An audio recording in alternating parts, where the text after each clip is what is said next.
কি অপরাধ করছে নির্মম ভাবে আমার বাচ্চাটা হত্যা করলো? কি আমার ক্ষতি, কি আমার অন্যায়, কি আমার দোষ, আমি একটু জানতে চাই আপনাদের কাছে। কোনোদিন একটা মানুষকে আমি সরি ছাড়া তর্ক করি নাই ভাইজান। তা আমার এই 8 বছরের মাসুম একটা বাচ্চা কি অপরাধ? আমি এই কলজাটা ছাড়া আমি থাকবো কেমনি? আমার এই বাচ্চাটা আমি ঘরে ঢোকার আগে ফ্রিজের মধ্যে আমার জন্য শরবত বানায় রাখে। আমার বড় মেয়ে না, আমার ছোট মেয়ে 8 বছরের। বাবা শরবত ছবি এখানে লাগাই রাখছে, বাবা তুমি আমাকে নিয়ে যাবা। আমি বলছি, আল্লাহ বাবা তুমি আল্লাহর কাছে যাও, আমার তো নেওয়ার দিয়ে যাওয়ার ক্ষমতা নাই। আমার মেয়ে আল্লাহর কাছে চলে গেছে, আমার মেয়ে আল্লাহর কাছে চলে গেছে। আমার মাসুম এই বাচ্চাটা কি অপরাধ করছে নির্মম ভাবে আমার বাচ্চাটা হত্যা করলো?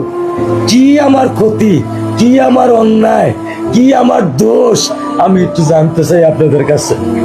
আমার যদি কোনো দোষ থাকে, আমার কোনো যদি অন্যায় থাকে, প্রকাশ্যে আপনারা আমার ফাঁসি দিয়ে দেন। আমি এই বাচ্চাটা ছাড়া আমি থাকবো কেমনে? আমি কেমনে আমার এই কলজা টুকরা ছাড়া আমি থাকবো? আমার পক্ষে সম্ভব না। দিনে ও 50 থেকে 100টা কল দেয় আমারে, বাবা তুমি কখন আসবা, বাবা তুমি কখন আসবা, বাবা তুমি কখন আসবা।